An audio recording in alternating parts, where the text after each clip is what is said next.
ભાજપે અંતિમ યાદી જાહેર કરી દીધી છે। પોતાની ત્રીજી યાદી જાહેર કરતાની સાથે જ ભાજપના ઉમેદવારોનું ચિત્ર સ્પષ્ટ થઈ ગયું છે। ભાજપે વડોદરા અને સાબરકાંઠા ઉમેદવાર બદલ્યા છે, જ્યારે જૂનાગઢથી રાજેશ ચુડાસમાને રિપીટ કર્યા છે। ત્યારે 26 બેઠકો પર જંગી લીડથી જીતવા માટે ભાજપે કેવો પ્લાન તૈયાર કર્યો છે, જોઈએ આ રિપોર્ટમાં।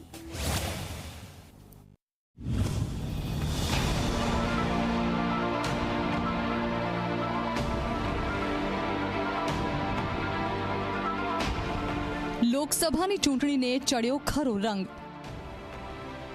ભાજપના તમામ ઉમેદવારો થયા જાહેર। કોંગ્રેસમાં 7 બેઠક પર ગૂંચવાયું છે કોકડું। લોકસભાની ચૂંટણીને હવે ગણતરીના જ દિવસ બાકી છે, ત્યારે ભાજપે પોતાના તમામ ઉમેદવાર જાહેર કરી દીધા છે। ભાજપે પોતાની તમામ 26 બેઠક માટે ઉમેદવાર જાહેર કરતા હવે લોકસભાની ચૂંટણીને ખરો રંગ ચડ્યો છે। તો બીજી તરફ કોંગ્રેસમાં હજુ પણ 7 બેઠકોને લઈને કોકડું ગૂંચવાયું છે। સૌથી પહેલા ભાજપના તમામ 26 ઉમેદવારો પર એક નજર નાખી લઈએ। એ પણ જાણી લઈએ કે ભાજપે કઈ બેઠક પર કોને રિપીટ કર્યા છે। જાણીએ કે કયા સાંસદનું પત્તું કાપીને કયા નવા ઉમેદવારને મેદાને ઉતાર્યા છે। ભારતીય જનતા પાર્ટીએ 2024 લોકસભાની ચૂંટણી માટે 26માંથી કુલ 12 સાંસદોને રિપીટ કર્યા છે। ભાજપના રિપીટ કરેલા ઉમેદવારો પર નજર કરીએ તો ગાંધીનગર બેઠક પર અમિત શાહને રિપીટ કરાયા છે। નવસારી બેઠક પર CR પાટીલને રિપીટ કરાયા। જામનગર બેઠક પર પૂનમબેન માડમને રિપીટ કરાયા છે। ભરૂચ બેઠક પર મનસુખ વસાવાને રિપીટ કરાયા। કચ્છ બેઠક પર વિનોદ ચાવડાને રિપીટ કરાયા। ખેડા બેઠક પર દેવસિંહ ચૌહાણને રિપીટ કરાયા છે। અમદાવાદ પૂર્વ બેઠક પર હસમુખ પટેલને રિપીટ કરાયા। બારડોલી બેઠક પર પ્રભુ વસાવાને રિપીટ કરાયા। આણંદ બેઠક પર મિતેશ પટેલને રિપીટ કરાયા। પાટણ બેઠક પર ભરતસિંહ ડાભીને રિપીટ કરાયા છે। દાહોદ બેઠક પર જસવંતસિંહ ભાભોરને રિપીટ કરાયા છે। જૂનાગઢ બેઠક પર રાજેશ ચુડાસમાને રિપીટ કરાયા। ભારતીય જનતા પાર્ટીએ 2019માં પણ આ તમામ ઉમેદવારોને ટિકિટ આપી હતી, ત્યારે ફરી આ તમામ સાંસદો પર ભાજપે ભરોસો મૂક્યો છે અને 2024ની લોકસભા ચૂંટણી માટે રિપીટ કર્યા છે। ભારતીય જનતા પાર્ટીએ તમામ 26 ઉમેદવાર જાહેર કરતાની સાથે જ સ્પષ્ટ થઈ ગયું છે કે ભાજપે કયા સાંસદોના પત્તા કાપ્યા છે અને ક્યાં નવા ઉમેદવારો પર પાર્ટીએ ભરોસો મૂક્યો છે। ત્યારે આ તમામ નામો ઉપર પણ એક નજર કરી લઈએ। રાજકોટમાં મોહન કુંડારિયાનું પત્તું કપાયું અને પુરુષોત્તમ રૂપાલાને ટિકિટ મળી। પોરબંદરમાં રમેશ ધડુકનું પત્તું કપાયું, મનસુખ માંડવિયાને ટિકિટ મળી।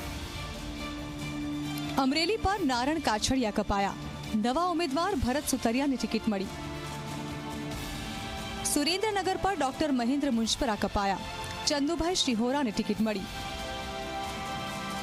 મહેસાણામાં શારદાબેન પટેલ કપાયા, હરિભાઈ પટેલને ટિકિટ મળી।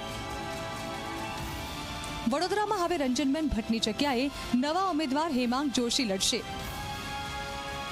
સાબરકાંઠા પર દીપસિંહ રાઠોડનું પત્તું કપાયું, શોભનાબેન બારૈયાને ટિકિટ મળી। અમદાવાદ પશ્ચિમ પર ડોક્ટર કિરીટ સોલંકી કપાયા, દિનેશ મકવાણાને ટિકિટ મળી। પંચમહાલ પર રતનસિંહ રાઠોડ કપાયા, રાજપાલસિંહ જાદવને ટિકિટ મળી। બનાસકાંઠા પર પરબત પટેલ કપાયા, ડોક્ટર રેખાબેન ચૌધરીને ટિકિટ મળી। સુરતમાં દર્શના જરદોશ કપાયા, નવા ઉમેદવાર મુકેશ દલાલને ટિકિટ મળી। છોટાઉદેપુરમાં ગીતા રાઠવા કપાયા, જશુ રાઠવાને ટિકિટ મળી। વલસાડ બેઠક પર કેસી પટેલ કપાયા, ધવલ પટેલને ટિકિટ મળી। આ એવી 14 બેઠક છે જેમાંથી 12 બેઠક પર ભાજપે નવા ઉમેદવારો પર ભરોસો મૂક્યો છે, જ્યારે પુરુષોત્તમ રૂપાલા અને મનસુખ માંડવિયા રાજ્યસભાના સાંસદો છે। ત્યારે ભાજપ બંને ઉમેદવારોને લોકસભાની ચૂંટણી લડવાનું નક્કી કર્યું છે। ભાજપ સરકારે કેન્દ્રમાં મહિલાઓને સંસદ સુધી તક મળે તે માટે મહિલા અનામત બિલ પસાર કરી ત્રીજા ભાગની બેઠકો સુરક્ષિત રાખવાની જોગવાઈ કરી, પણ ભાજપે ગુજરાતમાં 26માંથી માત્ર 4 બેઠક પર જ મહિલાઓને તક આપી છે। કઈ બેઠકો પરથી ભાજપની મહિલા બ્રિગેડ લડશે તે પણ જોઈ લઈએ। તો જામનગર બેઠક પરથી ફરી પૂનમબેન માડમ મેદાને છે। તો ભાવનગર બેઠક પર ભારતીબેન શિયાને ટક્કર આપી હવે નીમુબેન બામણિયા ચૂંટણી લડશે। આ તરફ બનાસકાંઠા બેઠક પર ડોક્ટર રેખાબેન ચૌધરી અને સાબરકાંઠા બેઠક પર શોભનાબેન બારૈયા લોકસભા માટે તૈયાર છે।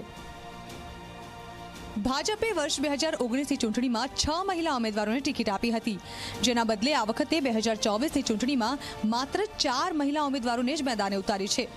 એટલે કે આ વખતે મહિલા ઉમેદવારો કુલ ઉમેદવારોના 6 ભાગથી પણ ઓછા છે।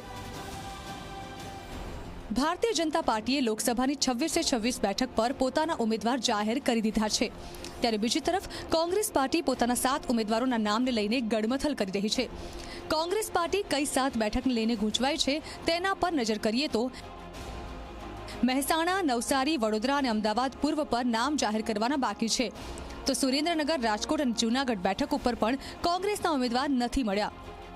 કોંગ્રેસ પાર્ટી હજુ 7 બેઠક પર દિગ્ગજ ઉમેદવારની શોધમાં છે, ત્યારે બીજી તરફ ભારતીય જનતા પાર્ટીએ લોકસભા ચૂંટણી 2024નું ચિત્ર સ્પષ્ટ કરી દીધું છે અને લોકસભાને જંગી બેઠકો સાથે જીતવા માટે પ્રચાર પડઘમ પણ તેજ કરી દીધા છે।